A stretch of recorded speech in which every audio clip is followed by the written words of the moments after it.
I'm very pedantic about words to the point where I'm annoying with it. And I understand that and I have to choke a lot back. But I get very, very nervous when we repeat these tropes that sound good and we echo them. And then it winds up in the hands of your consumer who doesn't go online and talk about weed. They don't have weed friends. No. They don't know weed events happen. Today in the pod, we have LinkedIn's biggest troll. Just kidding.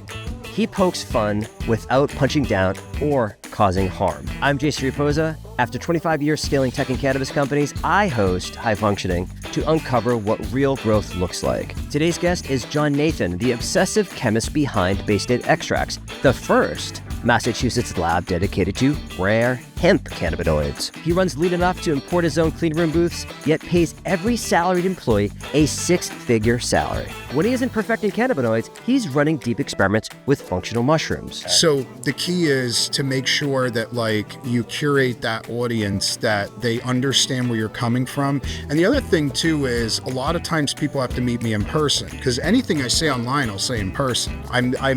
It's the same personality. But when you see my face and you see I'm not, it's all, wow, he's so angry. No, I'm not. I'm eating pizza. I'm high. I have a joint in my mouth. I'm watching baseball and I'm giggling. This is niche mastery fueled by focus, fair pay, and unapologetic curiosity.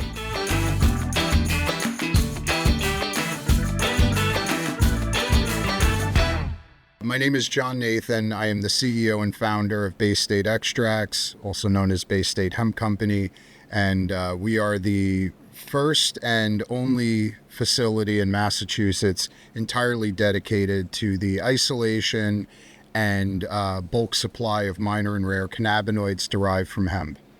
Fantastic, yeah. So I definitely, probably was how I met you ultimately. Correct. Was the hemp side, being like, hey, I need cannabinoids or something like that. I need some minor cannabinoids. But that's one way to describe yourself. But there's also you are in 17 different projects, it seems like, at any given time. Yes. I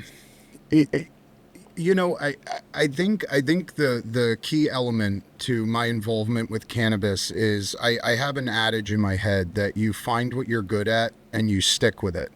And I don't branch out. So anything that falls within my realm, which is typically chemistry, science, anything that doesn't involve something alive, for now, we'll get to that. But I can't keep a plant alive. And right. I have no business near a grow. I don't have business dealing with the public. I'm not a retail guy. Right. So it's not that I'm reducing it to one thing, but that's really kind of the core element of what we do, and anything that falls under that umbrella, I'm willing to take a look at. Got it. So maybe I'm confusing a lot of your activities with hobbies.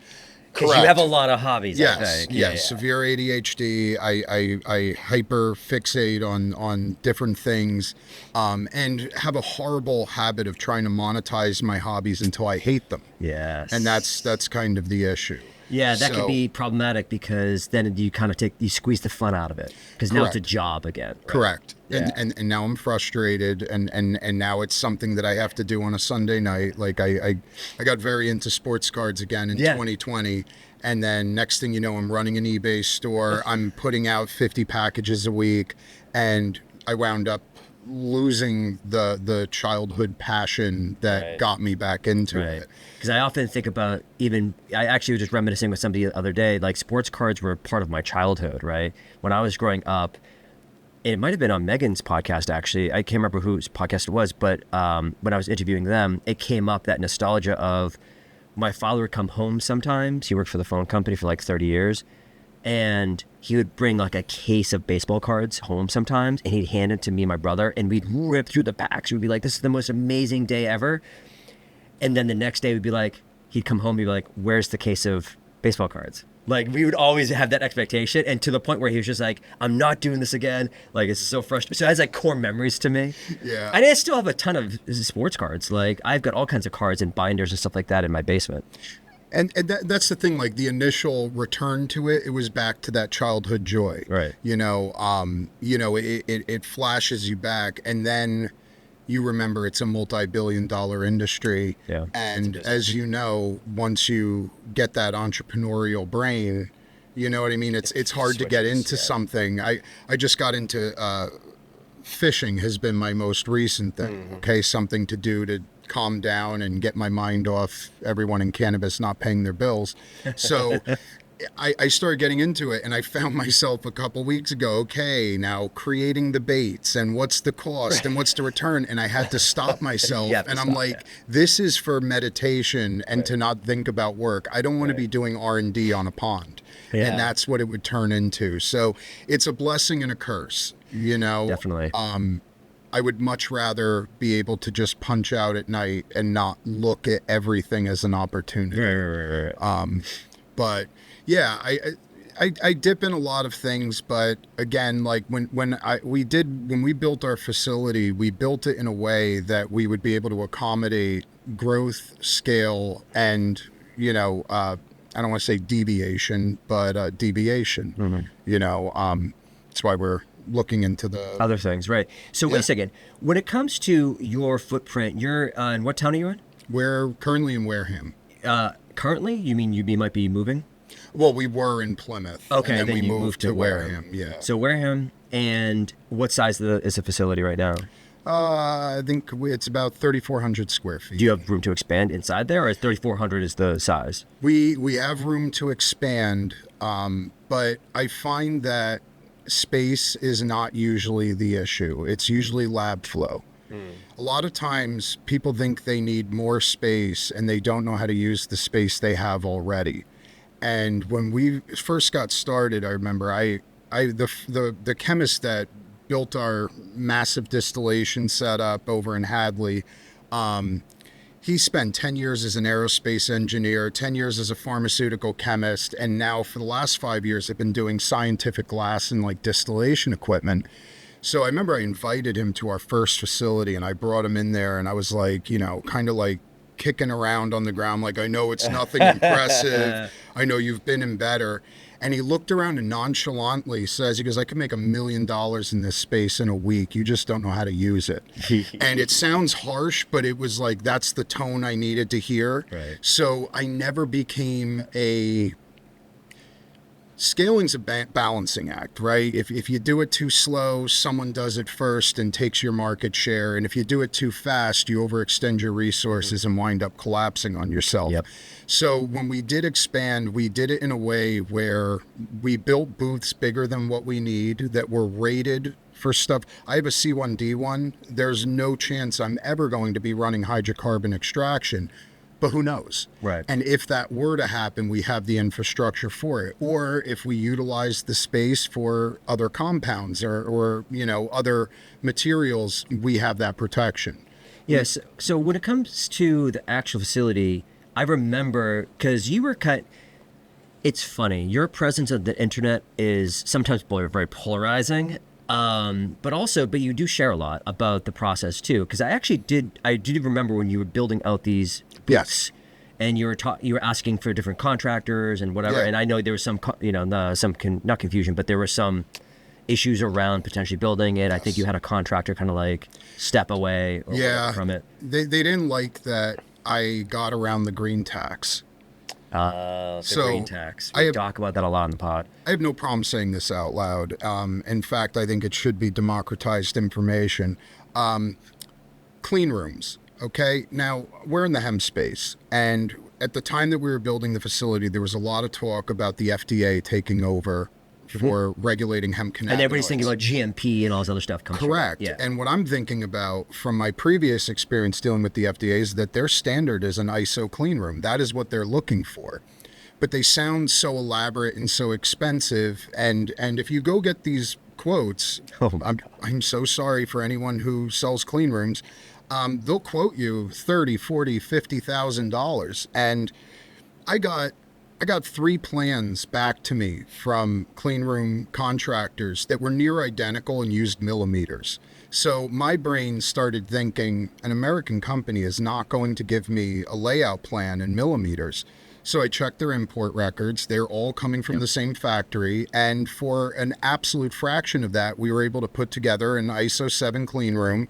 And now, should we get to that point where that's something that's required, we're already there, and we spend less than most people would spend just building a regular office. We're talking like $7-8 grand. Yeah. So, and here's the thing that I think a lot of people who are entrepreneurs or maybe starting their first companies or second companies, and they're just trying to get kind of like their wits about them of how to like actually approach different problems. You saw a problem, you were like, all right, we're getting these quotes, $30,000-$40,000.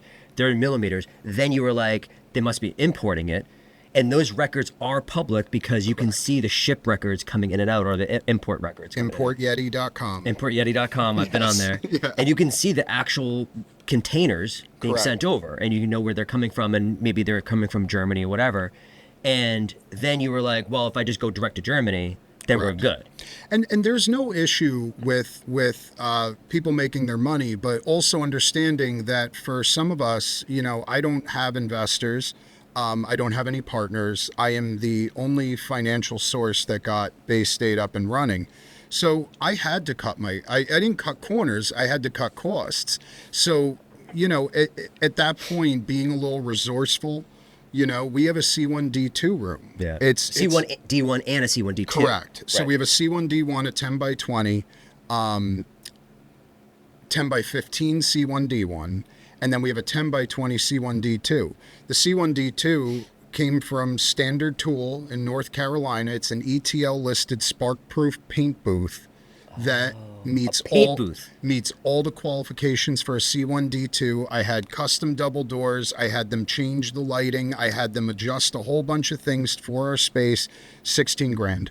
Wow. Versus 40, 50. Again, I understand people have to sell this, but that's where we had issues with contractors because they were like, You can't do this or something no, like that. and the problem is labor costs are so high right now that the money is on that markup. Yeah. And I understand it. They have a business to run, but so do I. Right. You know what I mean? And there were things I wanted to do, and I didn't want to cut the corners, so I had to find the way to do it. Yeah. The C1D1 though I did purchase from PBS Industries. That I didn't.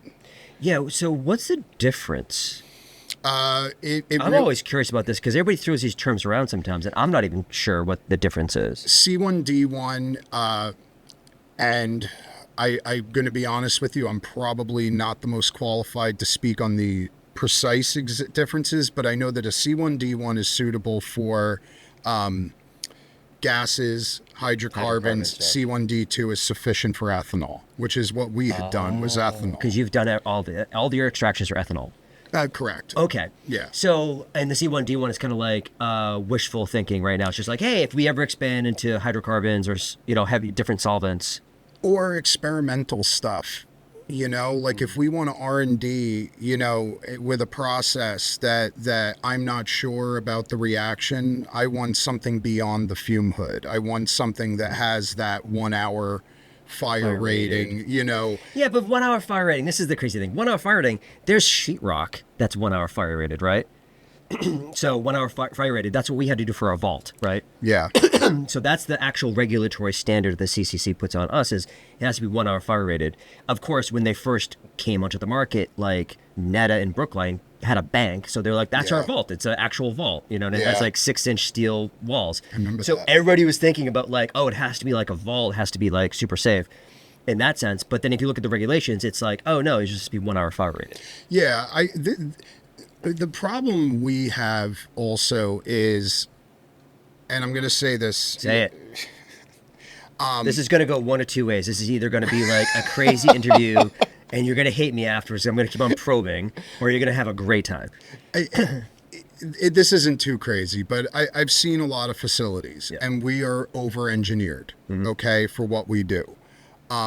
So for a fire department to do their inspections, they don't really understand what we do and why we don't have a CCC license. Right. So instead of going, you know, well, this meets I wanted to have at least one of those booths where the all the extraction or any sort of, you know, noxious fumes could be in one space, and have that be the most complete and backed by paperwork. Well, ETL, all those certifications have to be in place. Yeah. Correct. But the C1D1, it was, I got an engineer report showing, and that was what satisfied. I didn't want them to be concerned. Yeah, and you have to be, so it really is town by town. Like, who knows how savvy some of these departments are, right? Fire departments, police departments, etc., which we interact with all the time. Health departments. Health departments is huge.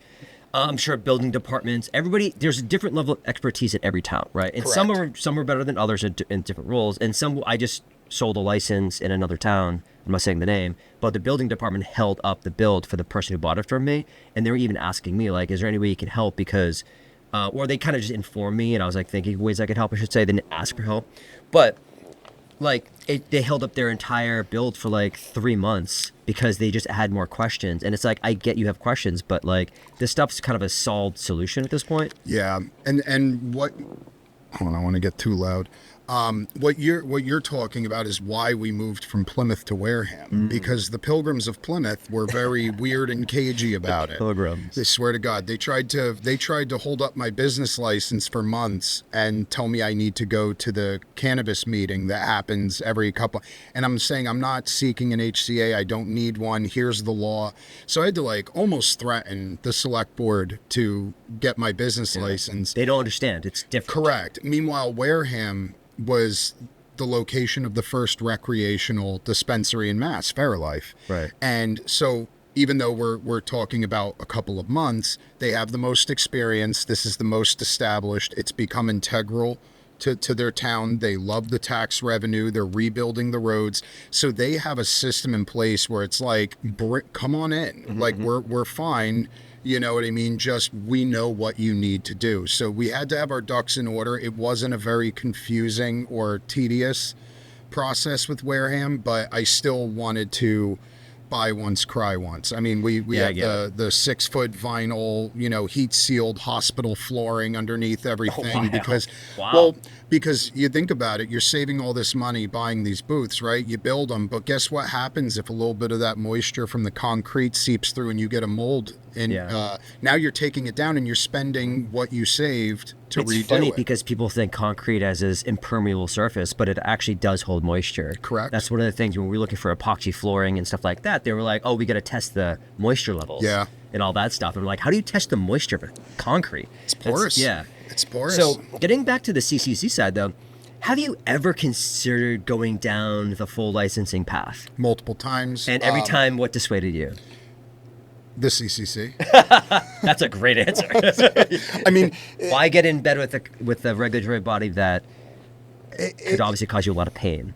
Yeah, I think it's also more so the ambiguity of moving from unfettered access to federally legal inputs to, like, for example, right now, when we started, I think there were 119 hemp licenses in Massachusetts. That was one of them. And now I think you could fit every licensee into there's a list. In a Toyota Corolla. I think it's like 14 licenses. And how many are actually active still? I mean, a lot of them are backyards. So our ability to be able to go, oh my God, we need material, and be able to go get 100 kilos of crude from Vermont. Right. The CCC could impact that ability, and then now we're deviating from our core mission. Right. And also, here's the question: why does the market need me in it? If I can't answer that question, and I don't have I just made fun of the phrase game changer on LinkedIn the other day.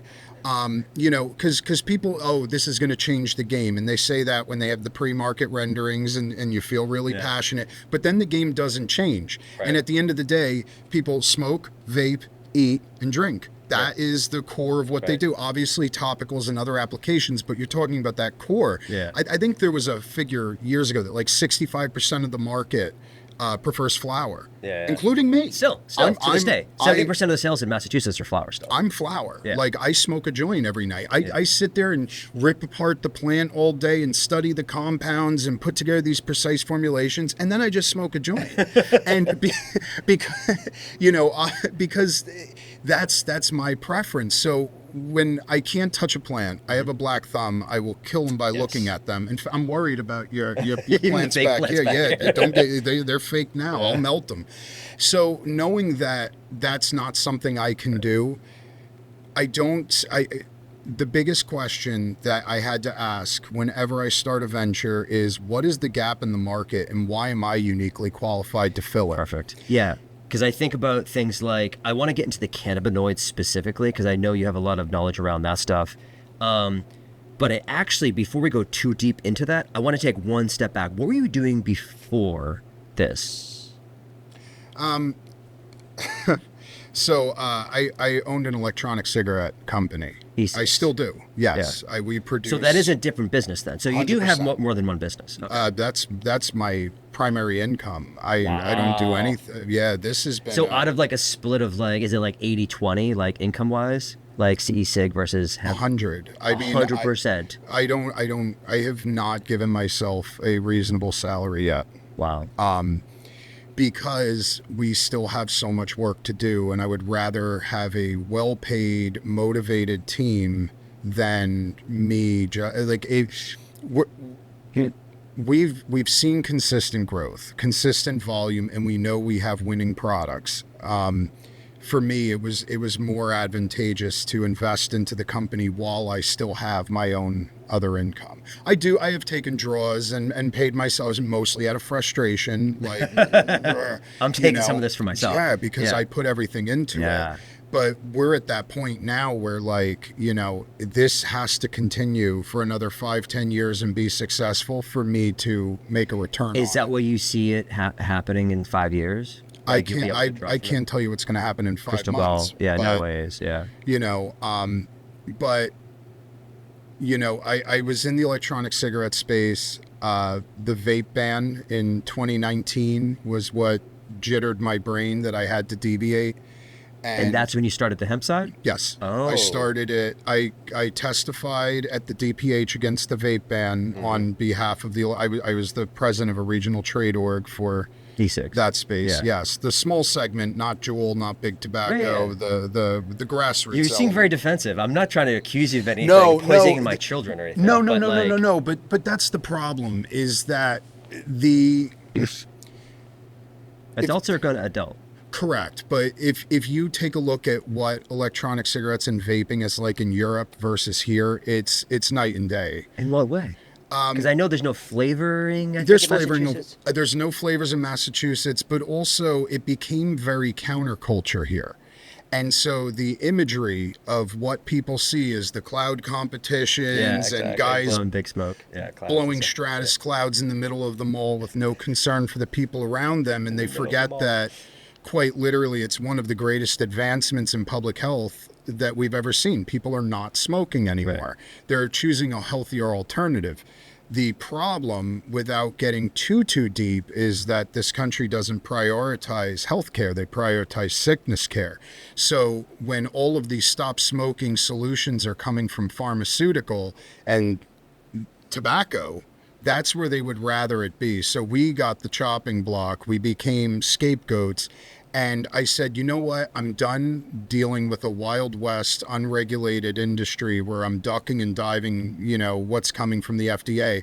I'm going to go into cannabis where all the regulations are set and we can just operate within the bounds. Yeah.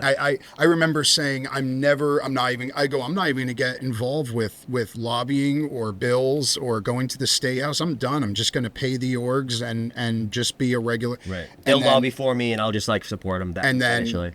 And then here we go. There's 5 different organizations. They're all divided mostly by ego. Most are severely underfunded, so you still have to do the legwork. Yeah. So I'll be there next Thursday to at the CCC meeting. No. Next Thursday I'll be at the State House. Oh, State House. Yeah, the pending bill. There's some provisions in that hemp bill that would be devastating, but. I came into this thinking I would never have to defend my business again, and it's just been 10 years of growing a bald spot. So it's pretty brutal. So that's why you got into it, because you were like COVID, and all of a sudden, before COVID, it was the ban. That's right. Yeah, the that vape came down ban. from. I'm assuming Governor Baker, all that stuff, or it was the legislature. Yeah. that solidified it. There was an emergency action, and then the state decided flavors have to go, even though there was no ties of Avali to nicotine. But Yeah, but wait a second. Wasn't there something called like popcorn lung or something like yes, that? There was some terms they were throwing around. okay. Is that a thing? Popcorn lung is something that back in the day, these factory workers for like Orville Redenbacher used to lean over these vats of artificial butter that contained a compound called diacetyl. Okay. And inhaling that all day, they developed something called popcorn lung. There, there was a scare tactic that got spread around through a very fallacious study that said, oh, there's diacetyl inside of some of these vape products so that you can get popcorn lung. It's never happened. And the biggest issue was people claimed it, but there's 200 times more diacetyl in one cigarette than any vape product on the market. So it became a huge scapegoat. It's been over 10 years of, think of it like this. I just got off the phone with a manufacturer in Vermont, and he says, oh yeah, so even though there's less than 1 ppm residual heptane, the state of Vermont says any presence of any heptane, it cannot be used. Which means, like, we're talking about the most minute amounts that when you're pumping your gas, you're inhaling infinitely more. So when you get into these regulated industries, you have to remember you're regulated by people who understand it way less than you. Yeah. So that's kind of what it is. Well, I feel like the industry, in most industries, they're always pushing faster than the regulars can keep up sometimes, right? Yeah, I mean, the ball keeps moving, and they get by. It's vague language. That's what it is. Everything is kept very, very vague, or then they can interpret that, enforce it different ways. I mean, think about it. Like, for example, we've had to argue. Like, I believe I'm okay with language that regulates the distribution of THC analogs and isomers, right? For example, like HHC and THCO, I have a fundamental opposition to designer cannabinoids. We don't touch them. We don't do anything loophole. We're here for proliferating access to naturally occurring phytocannabinoids. That is what we fixate on. So you have these different elements, and there's states that have said, well, all THC derivatives. That word is dangerous because guess what? CBN is a THC derivative, and there's no way to argue that it's not. It's the only way that it's produced is by the oxidation of THC. So now it is by definition derived, but there isn't a regulator in the country that understand that would understand the science and still believe that CBN should meet that classification. Yeah, so let's get into the cannabinoid science real quick. Sure. So basically, you obviously have a pretty full suite of minor cannabinoids at your disposal and for sale through Bay State. Is there but you still have a lab though, right? You're doing extraction, right? You're getting a bunch of trim or plants, CBD. Less extraction, more distillation lately. Oh, okay. Yeah, so we primarily was extraction when we had access to infinite biomass here in Massachusetts. We used to load up a U-Haul, drive out, spend the day on a farm, get to know these people. It was great. I loved a lot of the farmers we worked with. A couple of them ripped me off. A lot of them became friends. Did you have any weird occurrences with the police coming back with a U-Haul full of hemp? No. Although I did stop at a Wendy's for an employee, and the guy behind the counter must have thought we were a cartel or something because you could smell it.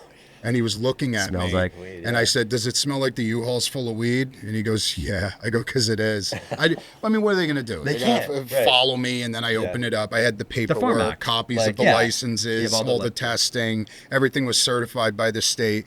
But yeah, it was. Sure, you get some weird looks if they knew that. Yeah. But then you get to a point where it's like, okay, the amount of biomass I have to bring in. Now you have the freight cost, and now I have to have storage, and that storage has to be climate controlled. Mm-hmm. And then there's also other elements. One of my employees had an allergic reaction to something that was found in biomass, to the point where I had these guys, and they had to start wearing Breaking Bad suits, full yellow top to bottom to handle hemp. It's not comfortable, and it's not. So again, cannabis dust is now considered a yes. Allergen, right? Allergen, yeah. Yes, as it should be. Yeah. You know, rest in peace, Lorna. Right. But speaking about that element as well, when you bring in all of that biomass and now they have to, wear these hazmat suits, it really comes down to sitting there, again, balancing the scale, knowing where to spend your money and when. I'm sitting there going like, okay, are we the best at extraction? Is that like our core element, or is it the post-processing? Because that's where we shine, right? No, it's not. So what would it take for me to invest in this? Okay, I'd have to spend $250,000 on a falling film evaporator to be able to do thousands of pounds in a day. And then you sit there and you go, okay, when's the break even as hemp prices are parabolic and going up and down? And when you can't, when you're at a point where your break even is years in cannabis, you know that 1 year is 10. You know what I mean? So it's like, I'm going to allow the people who extract and do that and have mastered that to do what they do. So sourcing crude is way more economical. Oh yeah, I bet. And now, like, it's changed the game. Like back then, is it winterized? That's like standard. Everything's winterized decarb crude. Yeah. So bringing in crude. And then distillation. And also, we were able to buy back a lot of the crude that we used to do tolling for hemp farmers. Okay. So a lot of the hemp farmers we dealt with, our first 2 years, we extracted 63,000 pounds of hemp. Okay. And a lot of it were tolling splits. And we did these like equitable splits in the beginning. So the first year I decided to just take a loss. We did a 75-25 split, 75 to the farmer. Wow. I wanted to practice. Right. I wanted to practice where we had so much room, you know what I mean, for errors. So I had bought a couple thousand pounds. So if anything had gone down, I had the ability, I had a little coffer. Like I was like, I will compensate anyone, but we need to run these machines every day. I need things to break. I need things to go wrong when there's no pressure, so that eventually when we reach the point where we're under the gun, we have an SOP for any wrench that could be tossed into our plans. So we gave a lot of this crude back, but the farmers also, okay, now what do I do with it? That's not, I'm not a broker, you know what I mean? That's not really for me to help you with. So then 2 years later, when the hemp farms dwindled down, I got to call them and be like, hey, I'll buy that crude I did for you. And we were able to go and we picked up buckets. So we had that element, but that's kind of drying up. And, well, let's get to the business side of that then, because what's happening is, so you're now bringing in crude, you're distilling it down into, I'm imagining primarily CBD. CBD and CBG, because that also, in the mother liquor, there's obviously, you can also have CBG dominant strains, right? If you put in that special CBG analase or whatever it's called, that prevents it from converting into CBD THC. So, yada, yada, yada. When you take that crude, but you're also offering CBN, CBC, CBT, like, where do those come from?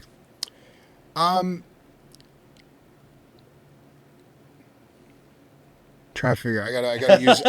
I have to use my wording proper. Right, of course. Take a minute. Take a beat.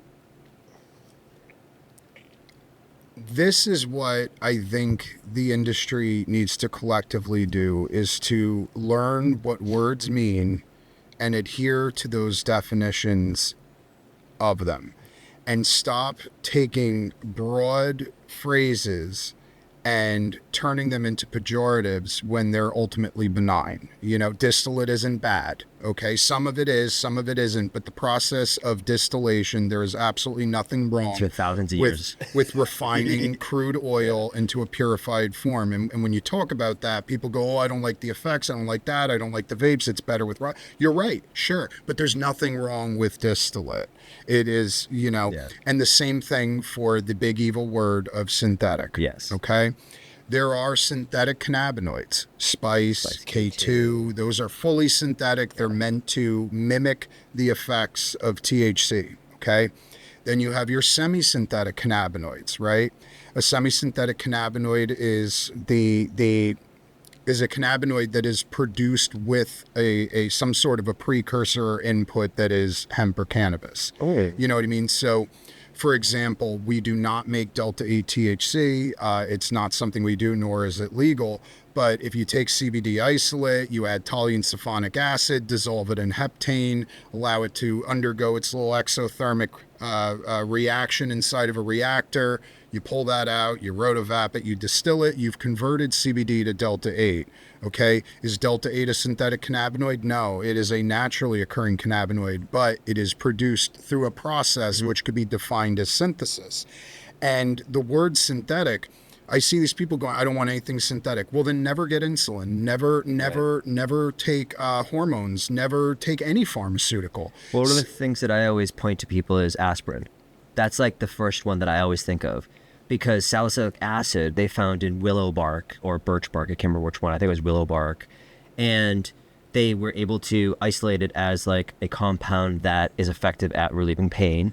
So what they ended up doing, though, was they realized that you can't just, Bayer in Germany doesn't have thousands of acres of willow plants that they're harvesting. They're like, hey, next harvest, we're going to, they do this chemical synthesis in a lab.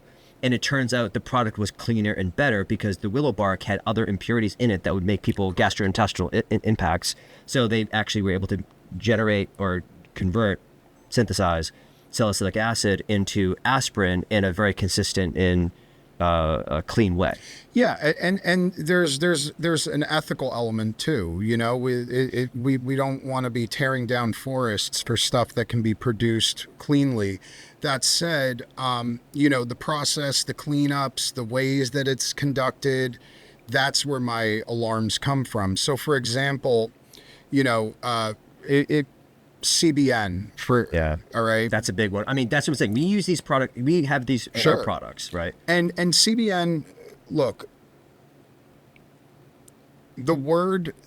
our process by which the way that we make CBN is as close to biosynthetic as possible. We rely on oxygen, we rely on heat. Okay. Wow.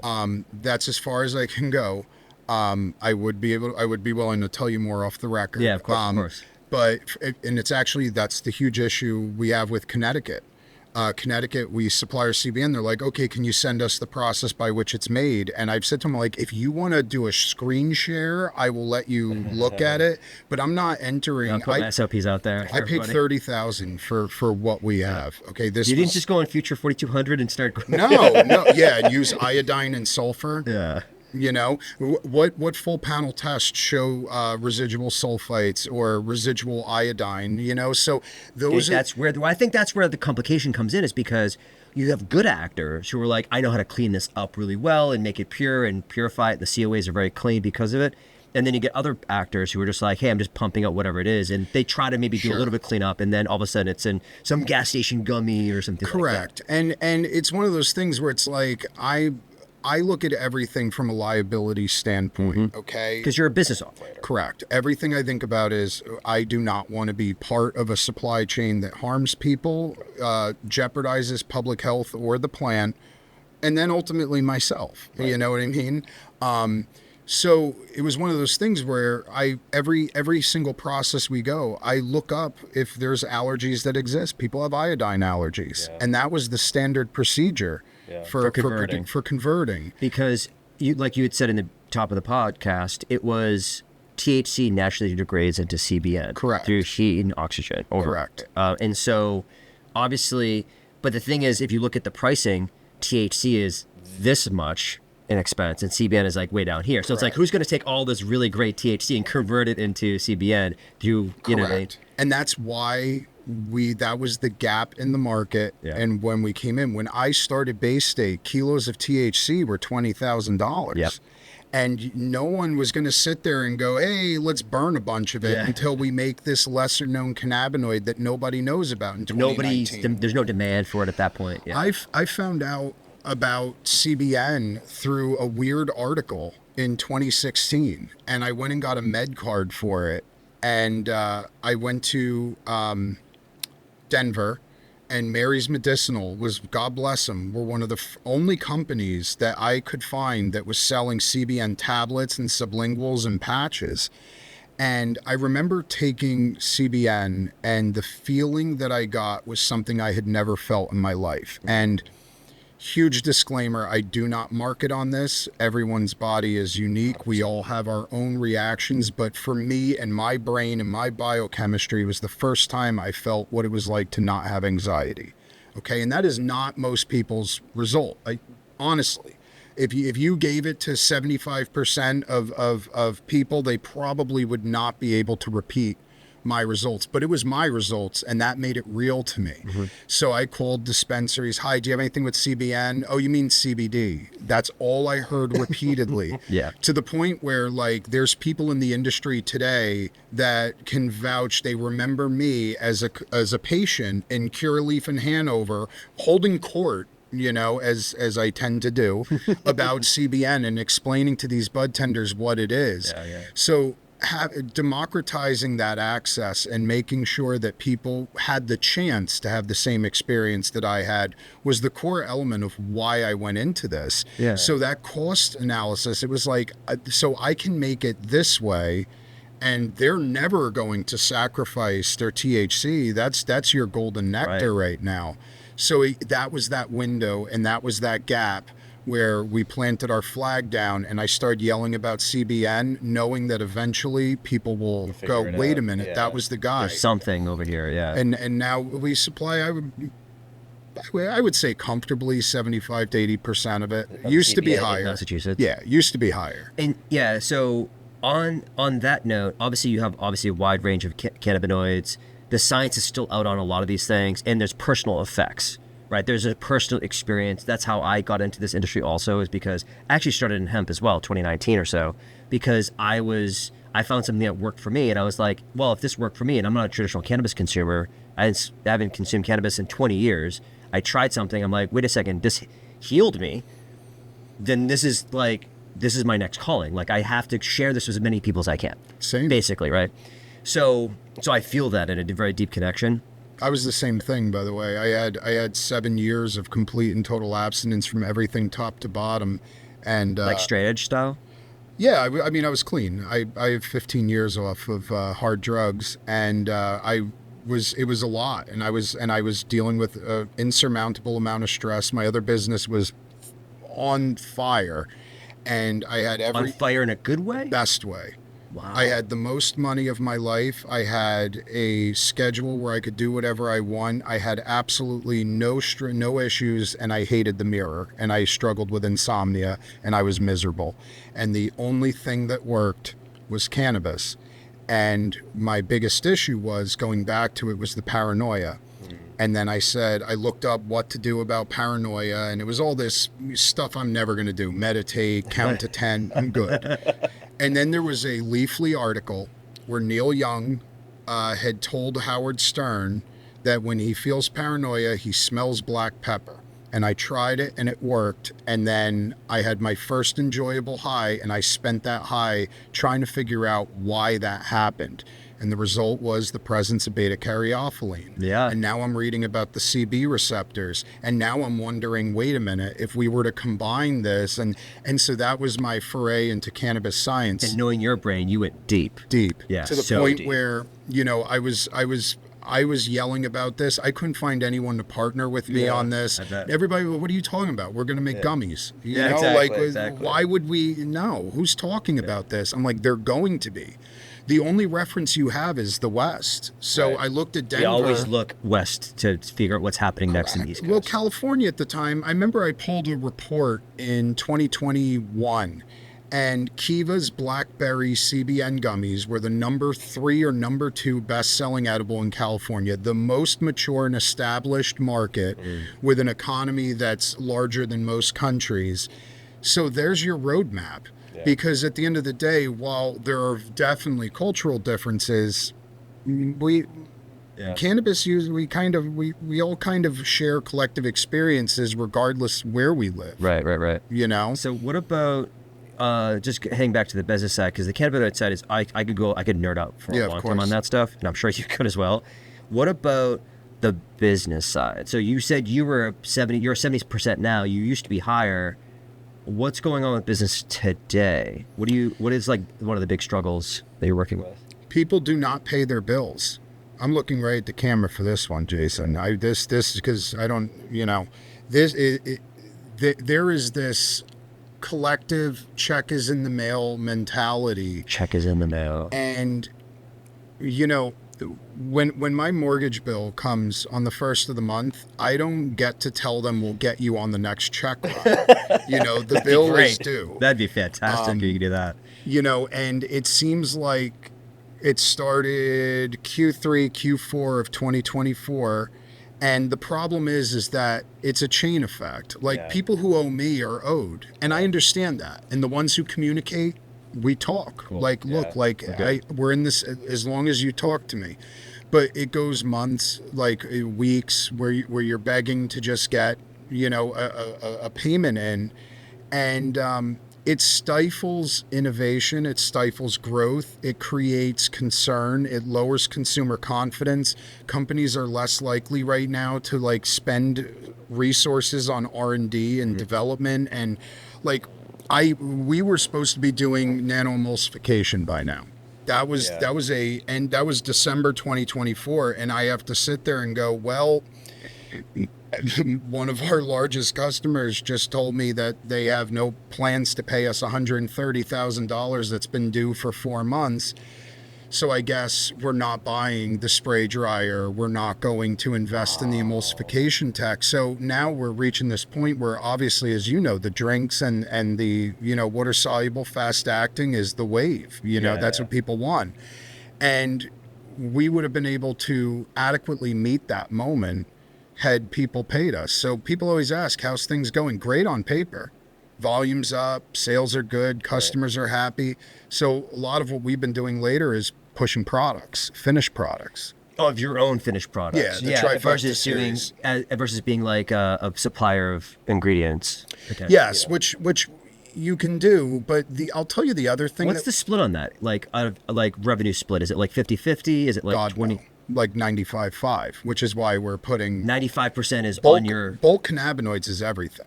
That's our so 5% is the products. Right now, we just started doing a massive. And you also just got a marketing person too, I think, as well. Yes, right? Liz. She's amazing. Yeah. She doesn't like public praise, but I would love to. I could go on and on. Yeah. She oversaw a rebrand, our whole new marketing push, whole new structure. We did a new website. So that's what your investment is right now, is getting your own products out there so you can sell finished products, D2C, all that stuff. D2C is everything. So it's finding out that we have subscriptions from people that they do not cancel. And so once people integrate, the product works. You have to be cognizant of where where America is right now. Okay. I'm not going to go on any specific rant, but there's a lot of economic strain. Yeah. Okay.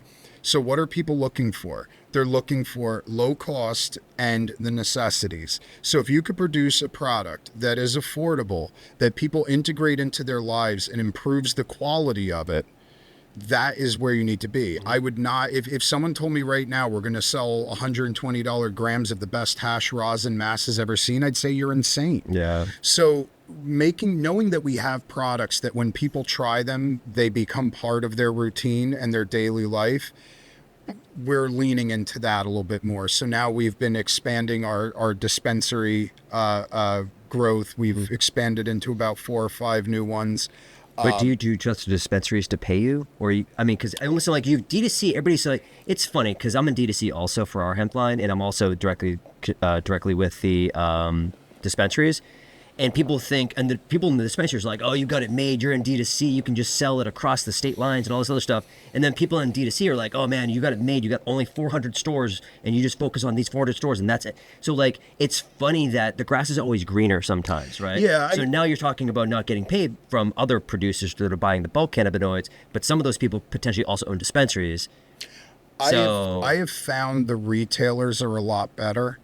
And what we do is, I think the big element is, and this is, again, glory to Liz for giving us the assets and the materials to do this, but you give them longer terms on an initial. When a dispensary picks up my products, I'll give them a net 90, and I'll tell them, hey, if it doesn't sell, take it all back at no cost to you.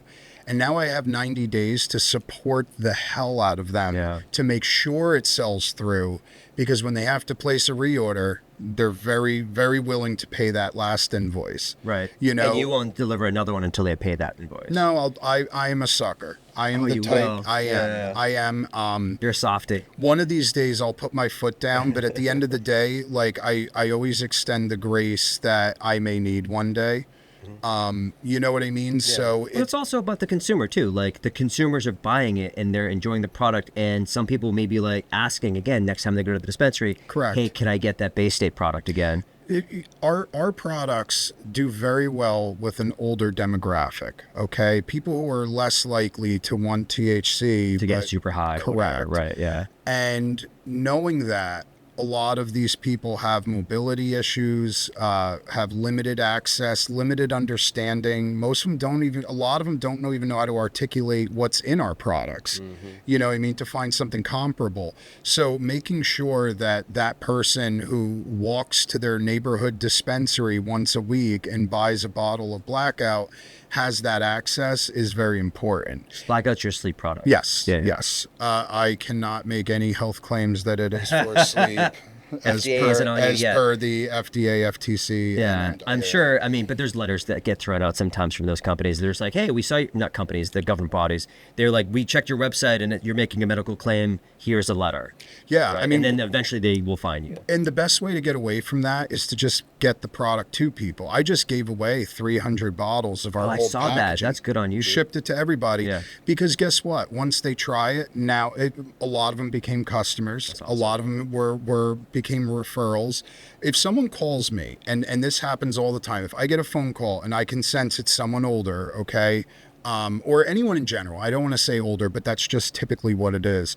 But if I get a phone call and someone says, hi, I'm on your website, I'm looking at this, I'm curious if this can help me for blah, blah, blah, I usually will just give it to them for free. And I'll say, give me your address. I'm going to send you a bottle and send it to them, because now I don't want you to spend $40 and be mad. I don't, that now there's someone out there with a negative experience with me, but I know that it's going to do what it says it's going to do, most likely. And then when it works, you'll become a customer for life. Right. And I have about 4 or 5 monthly subscriptions that I gave them the first one. And it's not It's the paid itself back many times over, I'm sure. less than, and more than paid itself back is you give people a pleasant first experience where they feel that the company genuinely cares about their issue and isn't just trying to extract a dollar from them. Right. You know, and again, I know there's people that would hear that and, you know, the dollar and cents crowd, but not everything has to have an ROI.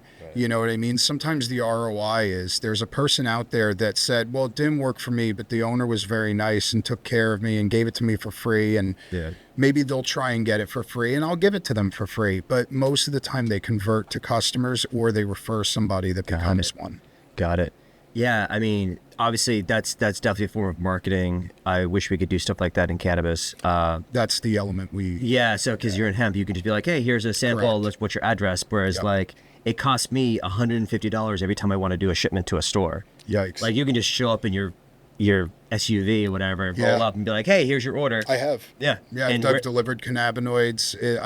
We can ship USPS. We could do all that. Yeah, for us, it's like, I mean, because again, coming from the origin story, it's really about like getting to this in as many people's hands as possible. Correct. So from my perspective, I'm like, I'd give it away, especially for really good reasons. If a person's struggling financially, but they needed to for their anxiety or whatever, like totally happy to like supply you. I can't though. Yeah, and it's impactful. You know, I'm not marketing doesn't typically work on me, but like I'll give you an example. My friend Laura from Healing Rose, the first time I met her in person, she shook my hand, handed me a business card and a chapstick. She did the same thing to me. I came home and that chapstick went on the counter. I don't use chapstick. My wife used them, and guess It's really what? good chapstick. Correct. Yeah. And we wound up, we were selling it for a bit through, I had a online store. Marketplace. Yeah, that I was selling some stuff years ago. But like that left an impact on me. You know what I mean? Like, here I am, here's how to get me, and here's what I do, all in one handshake. Yeah. So sometimes just putting that out there You know what I mean? And we obviously don't have anything that's, you know, a $5, $6, $7, $8 item to do that. So we just do it with $20 items. I used to go to events and just dump cartridges down. Oh, right, You right, you can't nickel and dime everything in such a saturated industry. You know what I mean? You're Right. asking. I walk into a dispensary and I could get very overwhelmed if I look at the menu. I don't. I just click on the brands I trust and buy the flower I buy.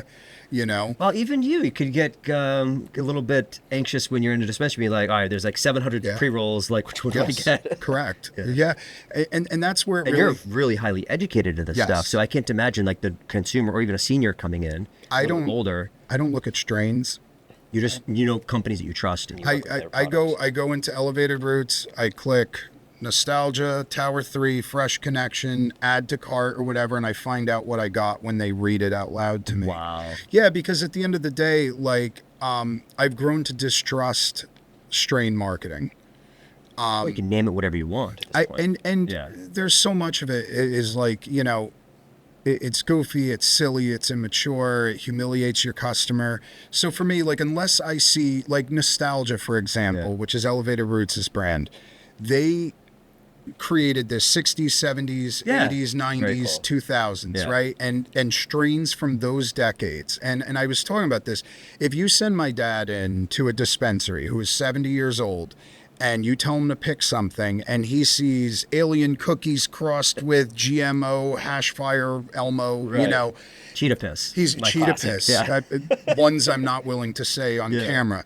He's going to get overwhelmed, but he's going to see that Panama Red and go, Panama Red. Right. You know what I mean? That's the Like, one. so you're giving people that familiarity, and not everybody wants to go into the dispensary and get a seminar or an educational dissertation. Well, the bud tenders also don't have time for that, especially at busy stores. and they're not paid enough They for want that. to like be like, hey, in and out. All right, you got your order. It was a pre-order. They're not paid enough for that Yeah, either. they're also Like, not if you paid want enough. them to be prescribing agents and have this, you know, unfettered knowledge of absolutely every single thing and the COAs and be able to decipher all that information, you know, that requires a different pay bracket. What's a fair wage?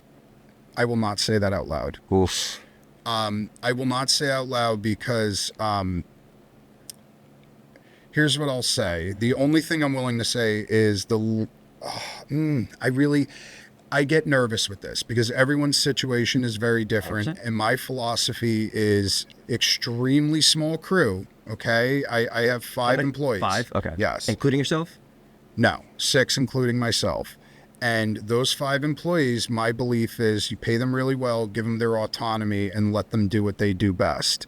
So this is only for my situation and how we work, but our lowest paid hourly is 30 an hour, and our lowest paid salary is 100 grand. Wow. Yes, and that's why I don't take a big salary. Yeah.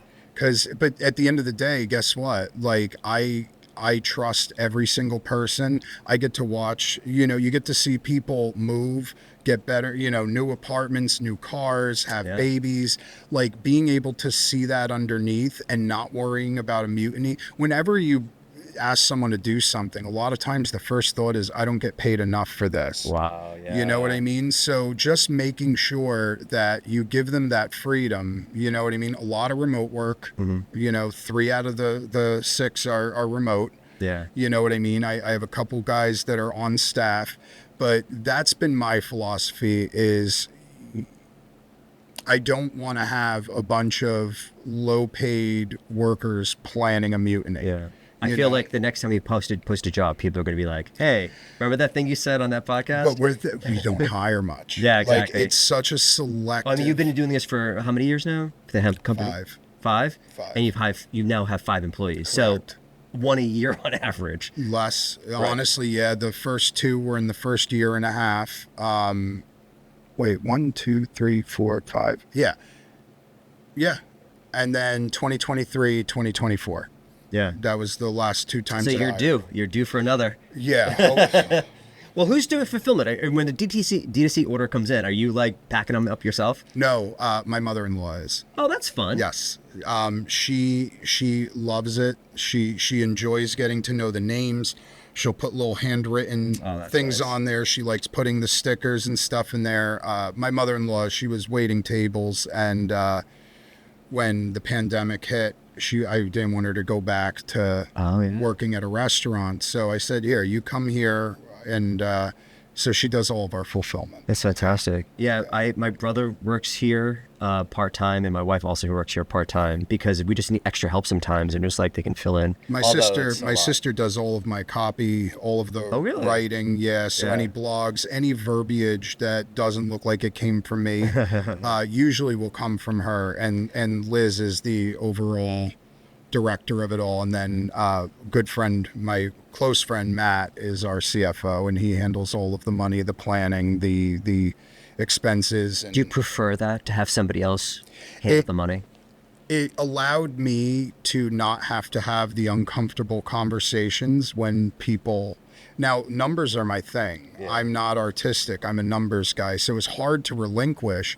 But what it meant was I can talk to this guy about, business, life, how was fishing, and not have to be the one to play bad cop and go, by the way, you owe us like 18,000. Yeah. So it allows him, you know what I mean? So Matt will handle that sort of thing. And this way I get to, that's not my department. Yeah, it is. I'm watching it all. Yeah, you know me, I owe $18,000. Now I get to just, like, knowing what you do best and staying in it.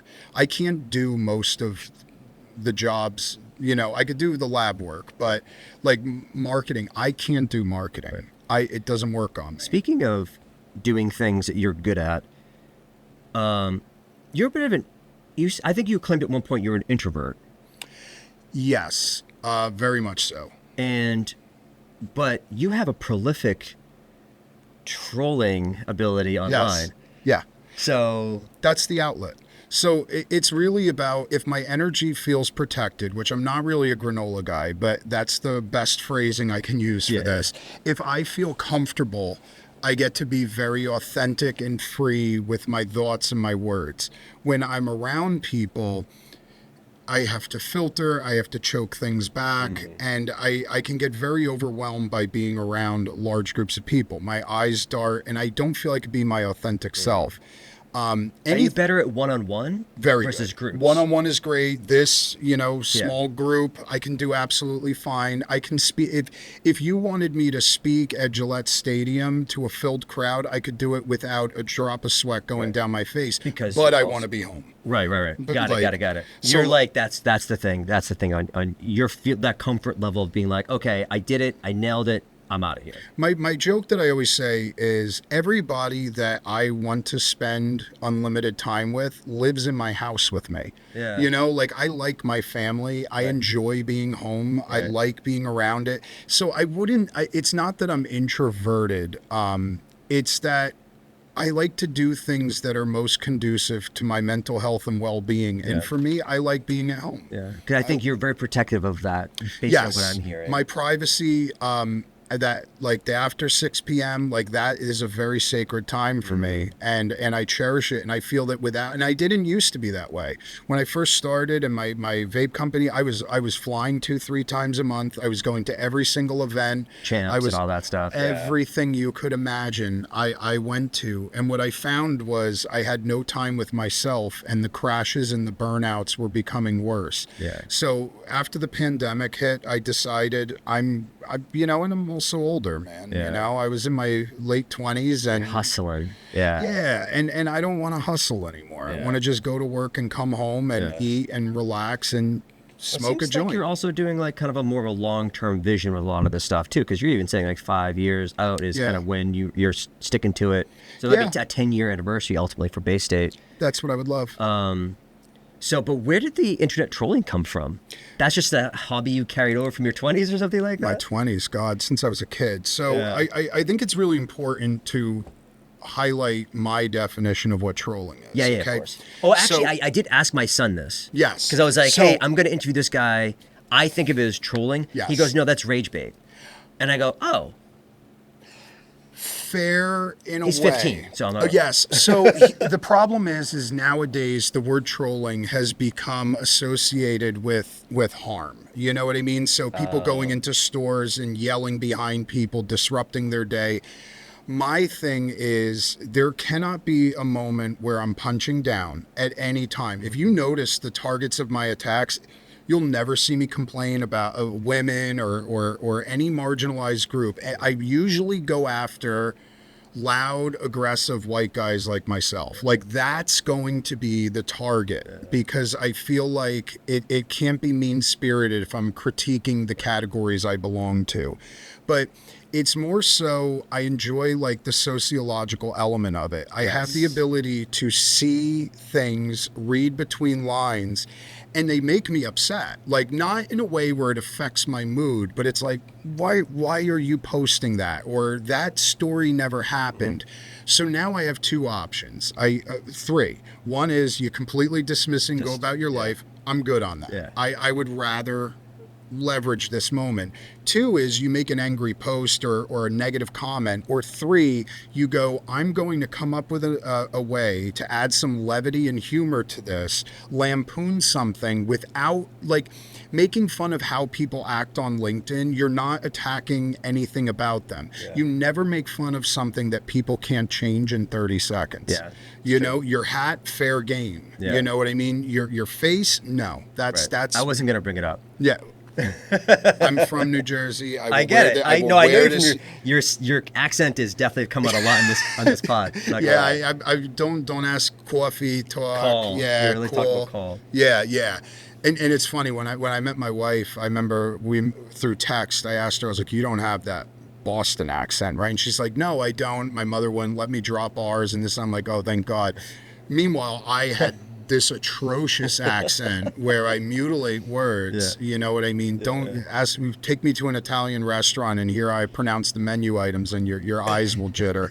But it's galamad, regat, like you know. But that's the thing. Wait a second, you're Jewish and with Italian. An Italian kind of mix. Both, yeah. Yeah. So my mother is mother. There you go. Mother. My mother is Italian and Irish primarily. My father is Russian, Ukrainian, Jewish. So it sounds exotic until you realize that's just how we come out of the factory in New Jersey. That's a very generic white guy composition. Exactly. But and so I have those elements. Yeah. So when I think about it, I definitely get that vibe of when I read your comments online of like, I love how you pick apart things and make levity out of it. I think that's beautiful. I actually wish I could do that and not, because I feel almost a little bit, because it's funny because you're talking about how you're a dichotomy in a sense. You have that personal you have the personal side, 6 p.m. and on, family, and then you've got the external side of you, right? That you're going and potentially speaking in front of crowds or whatever.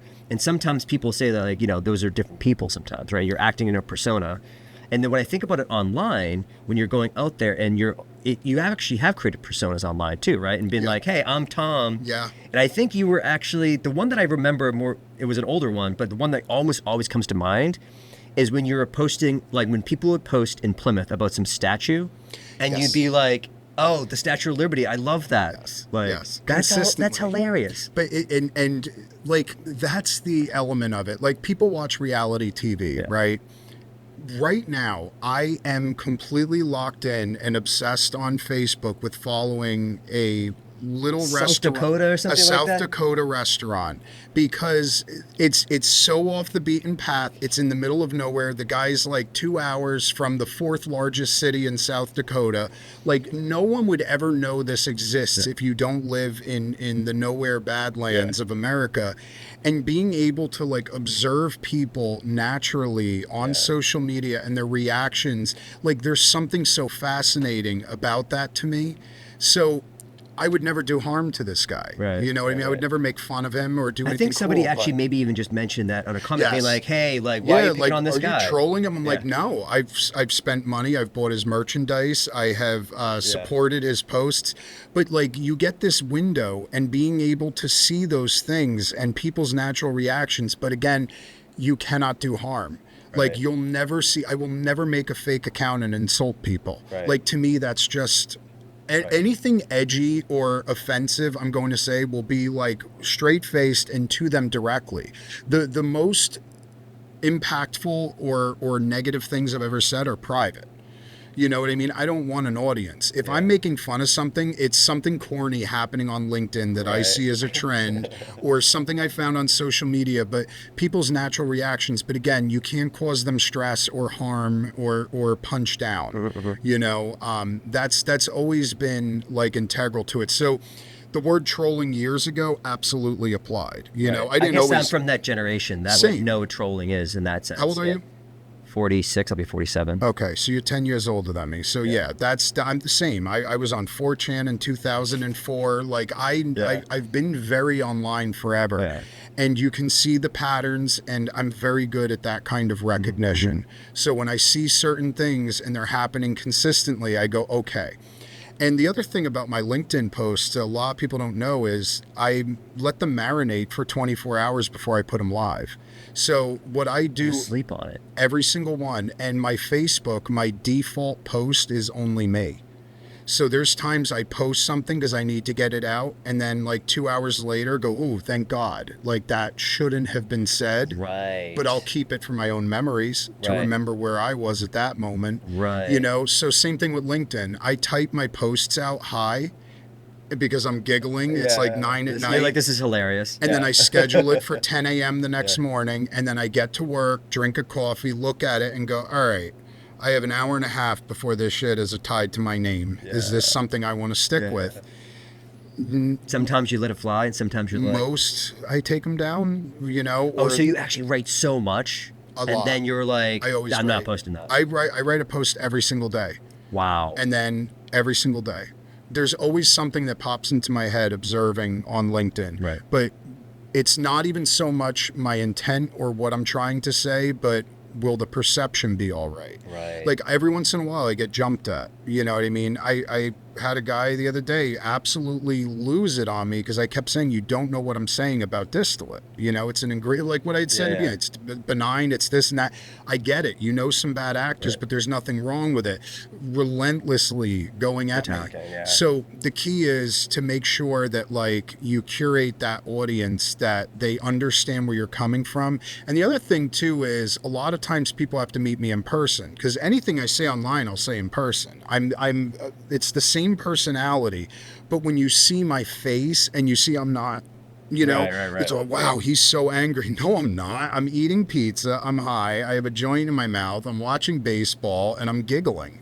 Like, it's like, and you're like, this is just going to be so funny. And then the next morning you're like, let me judge that clear-headed. Correct. Right. Like, how would I perceive this? You know, because you don't want to be seen as consistently negative, but also, you know, we serve a different purpose, okay? Like you are a positive, always positive.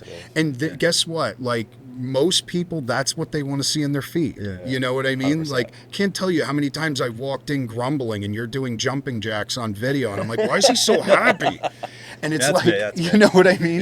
So but there's the other side of that. Like, I think LinkedIn, and the reason why I stopped posting so much, besides the videos, because I have a team like working on that stuff now.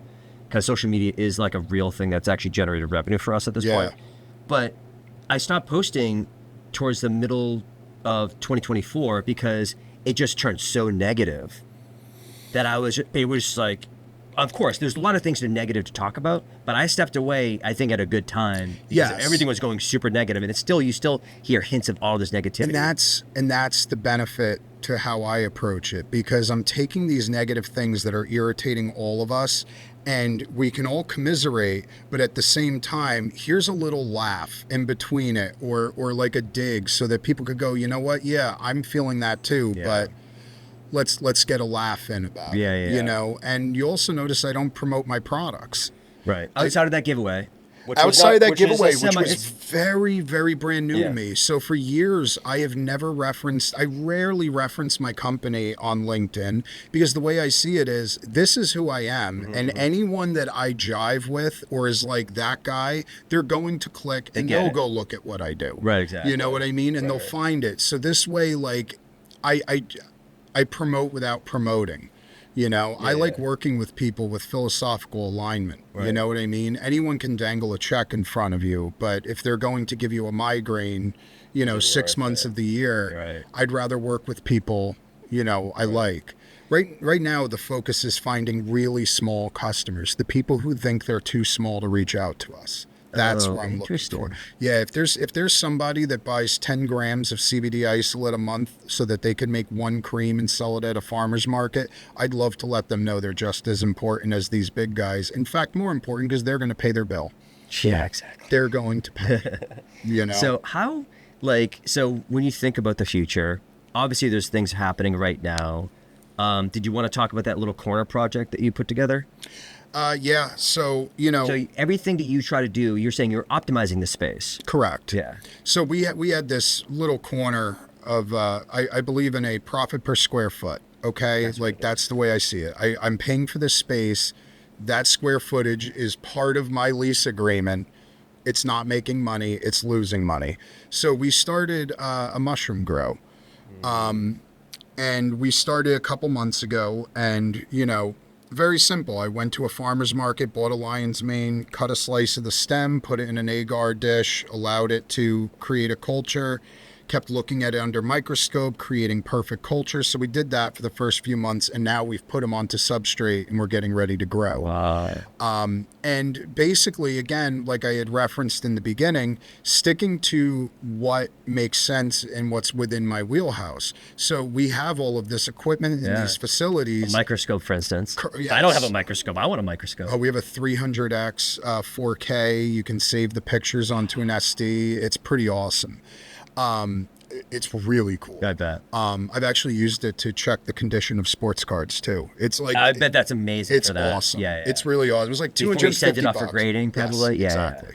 So, we are looking at ways to isolate the beneficial alkaloids of adaptogenic plants and mushrooms in our facility and be able to supplement a whole new product category. Is it just alkaloids or the active ingredients? Because there's a lot of, like, when I think of like the fruiting body, there's obviously a lot of material. I don't want to call it plant material, but material there. Yes.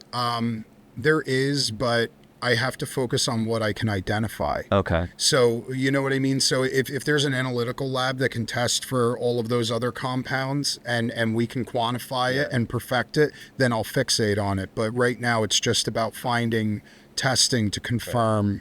Well, I think that's often it can be somewhat, I know mushrooms and, psilocybin side of it also, especially. I know you're not doing that in the lab because that obviously would be not great, but hopefully one day for liability purposes, it would be great today. Anyways. Yeah, hopefully one day. Yeah, I hope so. We'll see. I mean, the question 4 failed, and then we'll see what happens. That's why we're doing it too. Obviously, you got to get ahead of it, right? Building the experience. But when I think about cannabis, I also think of a similar thing with people's perspective of distillate, right? So if you take the alkaloids and you're like isolating those things because you can identify those, whereas people might be like, well, live rosin is like, and it's like the entourage effect and all the other stuff that you don't understand about the plant yet because we haven't actually fully discovered all the compounds that potentially could be beneficial. And I feel like even with mushrooms, we're so behind on science still with a lot of the stuff where it's just like, okay, we can identify and test the alkaloids. Is there anything else in there? I'm thinking from my hypothetical perspective. You're right. And I think the biggest issue that people have when it comes to comparison of cannabis products is they treat everything as a binary when everything in science and this plant and mostly in the world exists on a spectrum. So it's not distillate versus rosin. It's like, I'm a whole plant guy. That's the funniest thing. I don't make or sell THC distillate and I don't use it. I literally do not. And I had people going, oh, well, this, I go, I'm talking to you specifically from a position of science, not personal preference. And that's what I want them to understand. So if I want, there's no we're looking to bridge people over from traditional medicine to plant medicine, right? But there's things that are not present in traditional medicine that's present here. Like there's no world where you go to a doctor and have an ailment and they go, here's your prescription. We'll check the batch and we'll see how much of every compound. Right, There's this much CBC this month, but we'll see on the next grow. So there are people that are wired like me, where when I was experimenting with CBN and getting to know these cannabinoids, I wanted to quantify everything from my. So you prefer isolates in that case because you know exactly what that would do? I preferred it for that application. For that moment in time. Yeah, I mean, let's say there's a study that comes out that says that this ratio and dosing of these 3 cannabinoids is effective for XYZ. You can't do that continuously and reliably and measured and metered to the, you know what I'm saying? So it's like people. Why? Because people's biochemistry is different? Well, because the plant grows different every time you grow it. So right. if you master the isolation and the formulation using those isolates, look, if new science comes out that says that this compound's needed, cool, we'll isolate that too and add it in there. Yeah. But allowing build your own kind of profile. Correct. If you wanted 10 milligrams of THC, 25 milligrams of CBN, and 15 milligrams of CBG, and 5 milligrams of CBC every single time, Plant's not going to do that. Correct. Yeah. You can't make that happen. Yeah. So these isolated compounds serve that purpose for that. You know, I mean, I remember back in the day we used to you would get a CBD distillate or something that was low and you just hit it with isolate to bring up the amount. Right. You know, we sell a broad spectrum distillate that we make. Right. It is I tell everyone, like, look, you're going to get a 99% pure distillate, okay, every single time, that's going to have this specified ratio. And if you use it in your edibles, it's going to be that every time. If you source broad spectrum distillate just as it comes out of the still, there's variance. Yeah, it's going to be variance in that. So people have to remember that there are so many brains. There's a lot of brains. Actually, I just heard of a new one. So not a new one, but it's an old one. But they're now starting a company with this. I was talking to James Wintour, who is the previous CEO of Berkshire Roots. He's now the CEO of a company called Citrachem, where they actually take the terpene citronella, well, something from lemongrass, whatever that terpene is, and they convert it into all these other cannabinoids from there. So, like, that's a known thing. I think the first time I ever heard of CBD in Massachusetts that wasn't grown in an actual licensed facility and it was externally imported was Comcan used to use a company that used to take oranges, I think, or orange peels, and they were converting that into CBD and basically saying, well, it's not a cannabis plant anymore. Correct. I cannot get into certain details, but there are some cannabinoids that are completely made from, like, olivetol and Tylenol, and, you know, as the beginning precursor. And let's just say there's some very popular cannabinoids that are olivetol and a specific terpene. And that is how it's produced. I can't go any further. Yeah, no worries. It's not even a process we do. Right. But I'm privy to it. And like, there's so many of these other things. And because we talked about receptors in the beginning also, CB1, CB2, but there's also like all the other receptors also in the endocannabinoid system. And now there's even another term for the endocannabinoid system. And so, like you were saying, there's so many brains working on these things. The biggest thing that I say, I have one line that I always tell people, and honestly, the same is now applying to mushrooms as I learn more. But cannabis is something that the more you research, the more you realize you know nothing about it. Because I thought I was an expert in 2020. Yeah. And then I started getting very religious on reading research papers and watching things change. And I found out, like, you sit there and you go, we're all just discovering the tip of everything. Yeah. You know what I mean? I do feel that, because I often think, and you know, people try to equate it to like the prohibition of alcohol, right? And so they say, all right, when federal legality happens, we're going to have THC and all this other stuff and all this. And that's just like if alcohol prohibition was to end. And I'm just like, alcohol is a single molecule, right? It's ethanol. And so like you can grow it, and you know, you can have from corn, you can have from rice, you can, you know, so there's lots of different ways to get the same compound. But with cannabis, it's way better. in a sense, because there's so many other things inside this plant that are yet to be even discovered. Correct. The line that I use all the time is, this number's increased, but I used to always say there's 115 known cannabinoids, and I can talk for 8 hours about maybe 5. Yeah, exactly. You know what I mean? Yeah. And it doesn't mean that they all are profound and need to be studied and all of that. But, there's so much that we do not understand. Like, structurally, how it's produced, the impacts, what's doing what, which is why it rattles people. But I hate hearing it's all about the terpenes, because how do you know?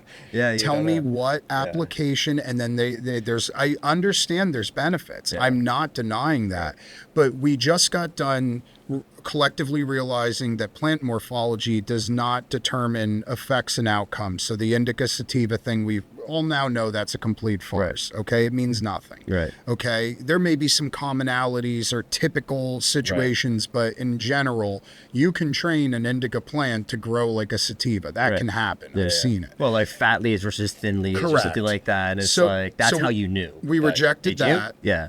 And then we turned into the THC hunters, where the more THC means the better. Yeah. And then we found, now we're at the terpene stage, where it's like it's all about the terps. Could the presence of terpenes signify the presence of other compounds? Is it the flavonoids? Is it the terpenoids? Is it the sulfur compounds? Like, there's so much we don't know that. I'm not rejecting that the terpenes are important. What I am rejecting is that we know enough to make these definitive statements, because you're conditioning the consumer into falsehoods. Right. And like I go into a medical dispensary, only one, because there's a specific gummy that I have to get from my wife. I mean, no, I would never transfer my medical stuff to. Didn't do that. I can't do that. Never That's mind. for you. But I go in there and they go, okay, they're distillate gummies. I know they are. Yeah. I've been in the manufacturing. Yeah.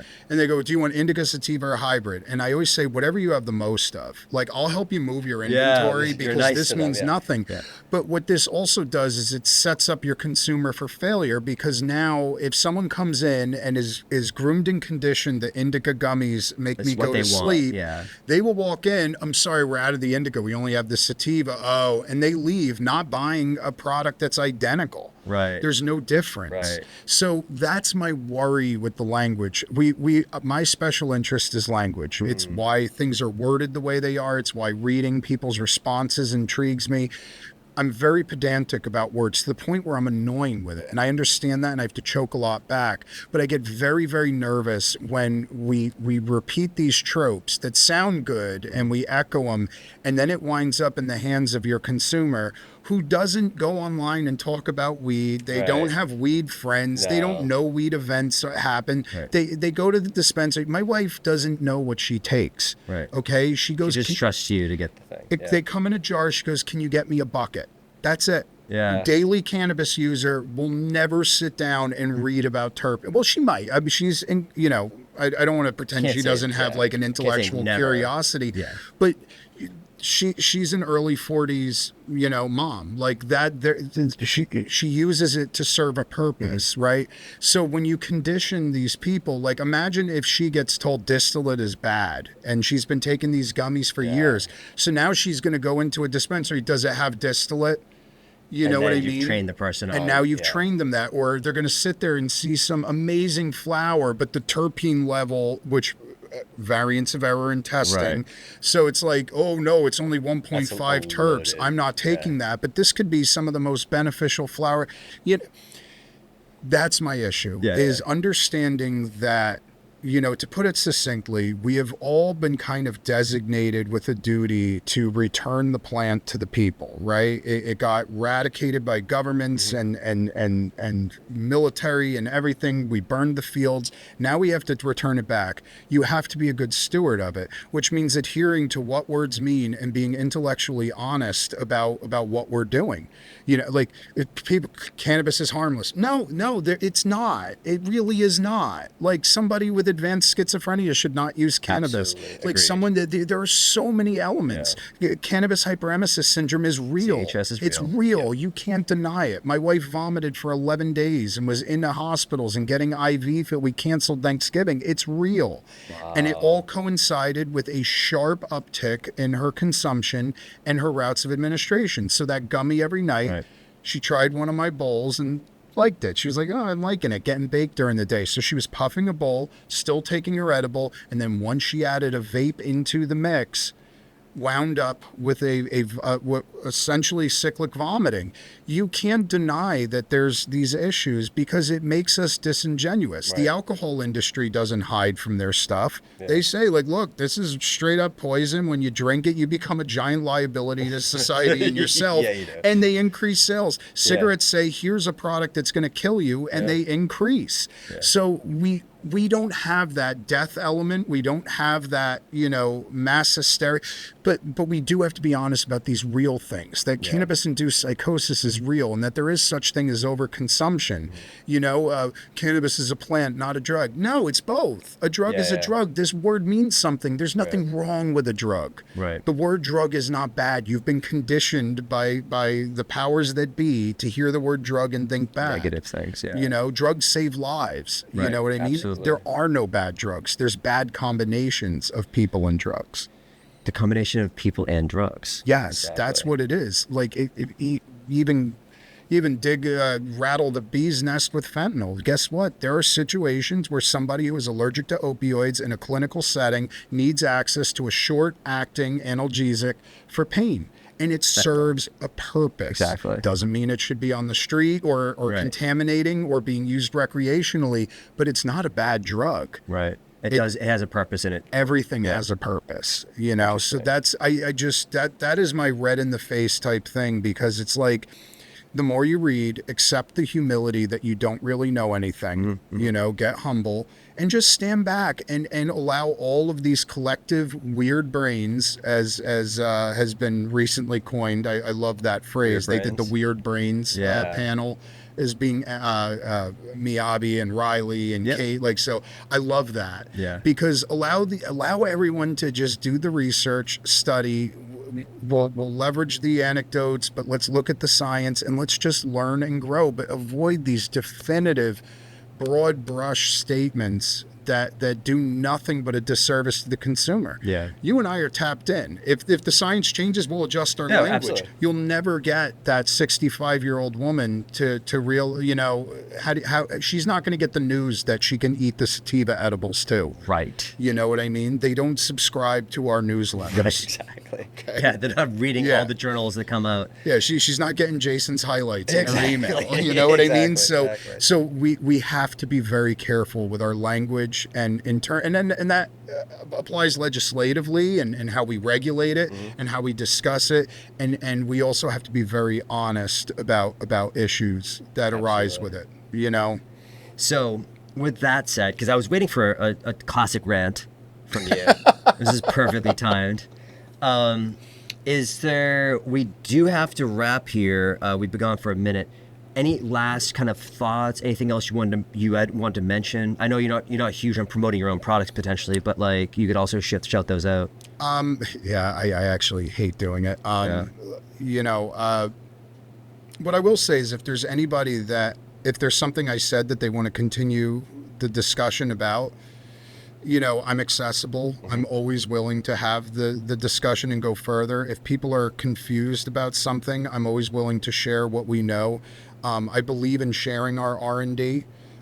Customers that we work with, our clients for bulk cannabinoids, I tell them, if you make a purchase from us, I'm on your R&D team at a moment's notice.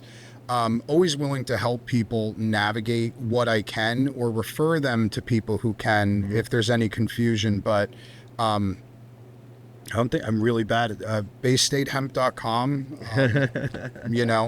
but aside from that, I honestly, that last rant is what I probably would have finished off on, because that's all good. Yeah, that's all good. Yeah, language, man. Very cool. No, language is extremely important. Yeah, totally agreed on that. And those things are actually real. That's actually, somebody texted me the other day saying something like, "Oh, you know, is there a problem with, they said something like, basically, you know, not is cannabis for everybody, but it was more of just like, if you consume cannabis, is there a chance you can go crazy or something like that? I'm like, well, if you're predisposed to a psychological break, then it kind of does it. That's where the tendency kind of happens. So if you have that tendency, and some people don't know, Yeah. it might just be hidden, Yeah. and then the cannabis brings it out, right? We all have our incompatibilities, Yeah. you know what I mean? But, you know, and it's not saying there should be a fear campaign, Right, exactly. you know, but just being honest with it. We have to be honest know. with it. That's the only way we're going to progress as an actual industry. Agree entirely. Fantastic. All right, thank you so much, John. Thank you.